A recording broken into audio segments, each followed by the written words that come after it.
Do you like going fast? Do you like your cars loud? Do you like having the most ridiculously overpowered car on the block? Well then, do I have a car company for you. They handle more Vipers than that guy at the zoo. They know more about speed than Sandra Bullock. Their cars have more horses than the Kentucky friggin' Derby. This is everything you need to know to get up to speed on Hennessey.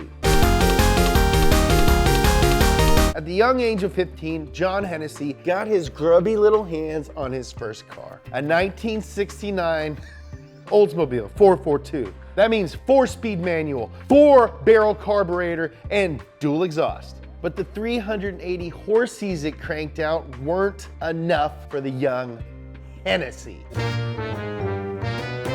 I'm gonna refer to Hennessey as Henny a lot, like we're friends. So Henny did the first mod that any kid would do on his carbureted big block back then. He flipped the cover over on top of the air filter to let in more air. Genius. For the first chapter of his adult life, Henny was a good old boy in the Houston construction business. He was running a regional company that specialized in asbestos abatement. And that's when he read an article that piqued his interest. A car writer by the name of C. Van Toon got an all-wheel drive AMC Eagle, put a roll cage in it and raced it up Pikes Peak. And that got Hennessey thinking, wait a minute, this is just some normal dude racing up that hill? I am also a normal dude, and he did it in a crappy old 190 horse per AMC. What if I did it in a car that could actually haul butt? As fate would have it, 1991 would be one heck of a year for John. He took some of that asbestos abatement money, that's some good money, and set out to find the perfect car for his Pikes Peak endeavor. At that time, Henny saw the Porsche 959 as the most advanced exotic out there. And while it would be perfect for his little project, the 959 is about as far from a project car as ones can get. There ain't enough asbestos in the state of Texas that could buy him that car. So instead, he wrangled the most affordable twin turbo, all-wheel drive with active aero and four-wheel steering that he could find. All-wheel drive, four-wheel steering, active aero electronically controlled shocks? A Mitsubishi 3000 GT VR4. Want to know more about that car? Check out this episode. A lot of love went into it. Before he could charge up Pikes Peak, he had to put a roll cage in it. And he thought, well, I'm here. I bet I could get some more ponies out of this sweet 3-liter V6. But it's 1991, and this is a new Japanese car in Houston, Texas. Finding performance parts for it would be like trying to find performance parts for a 3000 GT in 1991 in Texas. So Hennessey got with a few of his mechanic buddies, and one of them said that he could help him make a higher flow exhaust. And another was like, oh, hey, yo, I can maybe help get a little more boost from them turbos. And Hennessey thought, well, maybe I can figure out the ECU, and so on, and so on, and so on. And so using the butt dyno, they tweaked that 3000 GT until they thought it felt like a 959, pumping out an estimated 450 horses. In May 1991, in preparation for the Pikes Peak Challenge, Henny loaded up some tools and spare parts and drove his modified Mitsubishi, which he had renamed the VR200, out to Nevada to race in the Silver State Classic, a 91-mile race down a stretch of closed highway. That sounds amazing. That's what I'm doing for my bachelor party, if I ever meet a girl who can stand me. My buddy Henny finished with an average speed of 166.3 miles per and won the classic, despite a run-in with a turkey vulture that cracked his headlight. Vaporize that turkey vulture. So he drove it home, where it served as his daily driver. 2 months later, Henny took his VR200 up to Colorado to enter the big race, the Pikes Peak hill climb. With stock gearing and stock tires and his own limited off-road experience, Hennessey piloted his modified 3000 Giddy to a 10th place finish. 10th? That's top 10! Henny got to thinking that he might have a knack for making fast cars, and he'd much rather be doing that than dodging mesothelioma for a living. To once again prove just how fast his tuned cars would be, he drove the VR200 out to Bonneville and set the F production supercharged class record with a two-way average speed of 176 miles per hour. The judges were like, there is no way that that thing doesn't have a rebore. That cannot be the production engine. No way you're getting the speeds like that with 3 liters of displacement. And Hennessey was just like, I sure did. Now give my trophy, you nerd. Finally, they let Henny take out one of the spark plugs with a borrowed socket wrench, and they verified displacement through the plug hole. John raced home from Bonneville to marry his fiancée. John asked her if she'd be okay with him leaving his successful asbestos business to tune cars for a living. She gave her blessing. And Hennessey Performance Engineering was born. Then, for good measure, he went back to Silver State and set an average speed of 177 miles per, like, weeks after they got married. In 1991, 4 years before Post Malone was born, John Hennessey went from reading car mags on the toilet to winning races, marriage, and running a tuning company. What a year. All the press from these races established John Hennessey as a guy who could get cars to go fast. And it wasn't long before Hennessey Performance was tuning Dodge Stealths and the 3000 Giddy for other people. The Hennessey Performance VR200 package ran 15 grand, and people loved it. A couple years later, a customer came knocking, and he wanted to race his own car in the Silver State Classic, but this wasn't no 3000 GT. It wasn't even a Dodge Stealth. It was something Hennessey hadn't worked on before. A little car called the Dodge Viper.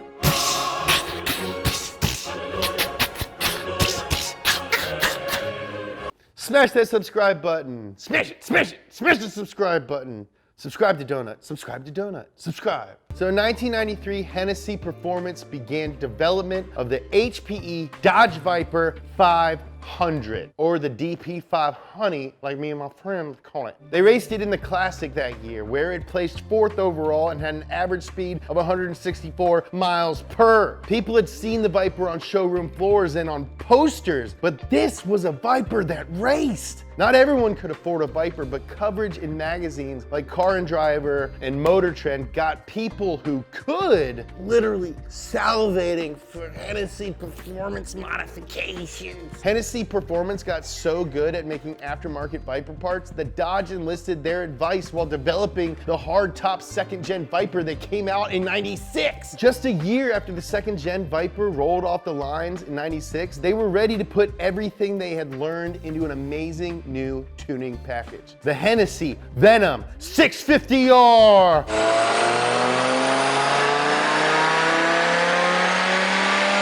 The 650R was one of the fastest road legal cars in the world. Upgrades included a $37,000 engine rebuild that had bored out cylinders and made a longer stroke. Hennessey Performance brought the total power output to 650 horsepower and an equal number of torques. All of these modifications allowed the car to accelerate from 0 to 60 miles per in 3.3 seconds, complete the quarter mile in 10.8 seconds, and reach a top speed of over 215 miles per hour. All of this could be yours for a paltry $108,500 after you buy a Viper GTS.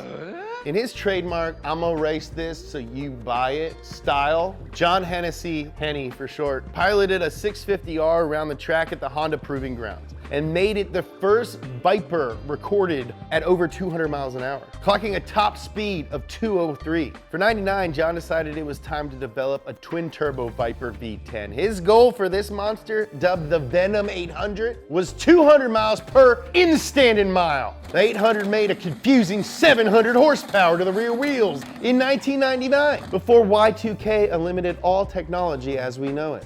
Hennessey came up just short of 200, hitting the mile mark at 197 miles per, which was still pretty good after rocketing from 0 to 60 in 2.9 seconds. By 2004, Hennessey Performance was looking to expand, so they purchased the Lone Star Motorsport Complex. The complex had ample room for machining and modifying cars, and it came with an 8-mile drag strip. This lent to some of the mystique of Hennessey Performance. They must be great at business if they're buying all this land, clocking all those top speeds, right? I'll come back to that in a second. So Hennessey Performance continued to roll out their new packages for the Viper, and along the way, they offered performance upgrades for almost any car you can imagine. Mustangs, Corvettes, Porsches, Audis, anything that you can imagine, they could make faster. But making other people's cars faster was somehow unfulfilling for the company and its founder. So Henny had his team begin development of their own supercar,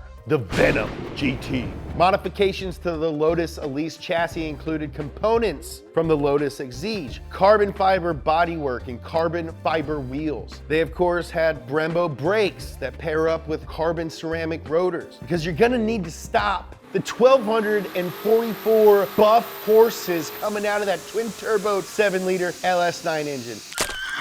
1,244 buff horses in a car that weighs 1,244 kilograms. That's one buff horse per kilogram. That's light. The Hennessey VENOM GT has a top speed of 270.49 miles per hour. In January 2013, the VENOM GT set a Guinness World Record, the book company, not the beer company, you old booze hounds, making it the fastest road legal car from 0 to 186 miles per, getting there in 13.63 seconds. By the way, 186 isn't some random number, it's 300 kilometers per, which is what Guinness uses. It also set an unofficial record for 0 to 200 miles per hour acceleration at 14.51 seconds, beating the Koenigsegg Agera R's time of 17.6, making it the unofficial fastest accelerating road car in the world. I mentioned that unofficial record only as a segue into some other things about Hennessey Performance that seem very unofficial. My buddy Hennessey, he was also building a reputation among some in the car world as an unresponsive, disorganized businessman. You know that mechanic who's had your car for months promising to work on it? Yeah, man, it'll be done Tuesday. Yep, Tuesday. Oh, did I say Tuesday? I meant December. December 5 years from now. Yeah, it's still Tuesday, but it's Tuesday 5 years from now in December. Well, imagine that, but your car is worth about 100 grand, and you've prepaid almost that much for the work. And instead of months, it's years. Stories abound about the mismanagement at Hennessey Performance. Some say they waited years for their cars and only got the runaround from John. Others have much more serious allegations. They claim that Hennessey would strip their car, sell the parts, and never get around to putting the performance ones in. Still, even more stories exist claiming that he'd rebadge crap parts with the Hennessey logo, stick those on the car like they were performance parts, and bank on the owners being too dumb to tell the difference. Stories so crazy you'd think they had to be false, but stories so plentiful that you wondered if they might be true. When Hennessey listed their test track for sale in 2016, it raised a lot of eyebrows, and many thought that the Hennessey Performance reign was coming to an end. But John Hennessey addresses all of the above as baseless gosh darn rumors. Hearsay, damn it! He's copped to early complaints saying he overpromised him that he wasn't running his business right. But he swears that today things are tippity top. He says the 8th mile test strip was for sale to put some money back into the company operations and growth without needing a loan. It's since been taken off the market. He also firmly stands by his intent to fulfill all orders put into his shop. Perhaps he's a better mechanic than a business person. Hennessey claims no need for alarm. He's just a bit slower than he'd like to be, and there's a lot in the tuning world that's out of his control. What's true, I don't know, but I can tell you that it's difficult to get past Hennessey Performance's sleek exterior. I mean, the amount of unreal cars that they have turned out is mind-boggling. The Velociraptor making 600 horsepower, a Cadillac wagon making 750, Mustangs cranking out over 800. And if you're not into demons, there's the Hennessey Exorcist. The Exorcist is an upgrade package for the Chevy Camaro ZL1. The package cranks out 1,000 horse-purs. I heard that the wiper fluid is holy water and the horn is just a guy yelling, "The power of Christ compels you!" And Hennessey isn't finished building their own cars neither. The successor to the Venom GT, the Venom F5, was unveiled at SEMA in 2017. To say that expectations for the Hennessey Venom follow-up are high would be an understatement. With Chief Engineer John Hennessey is shooting for a world-beating speed record from their yet unfinished American hypercar. Using its projected 2-second 0 to 60 acceleration and 301 mile per hour top speed, they're hoping to eclipse the legendary Bugatti Chiron and the Koenigsegg Agera on almost every measurable speed metric. The Venom F5 will contain Hennessey's first ever proprietary twin-turbo V8. Is the F5 just a bunch of vaporware? I hope not. The car sounds so amazing, you want it to be real. Which is a good way of summing up Hennessey Performance. When the F5 finally launches, each car will cost 1.6 million bones. How's that for a business plan? Hey y'all, if you're like me, you've got secrets, lots of them. And if you don't want just anybody or any company watching what you do on your computer, there's a simple solution. ExpressVPN. It gives you anonymity, privacy, security, and you can watch videos that aren't available in your region, like anime. The best part is that it's only $7 a month, and you get 3 months free if you buy the 1-year package. Visit expressvpn.com/uptospeed to learn more. Take back your privacy today!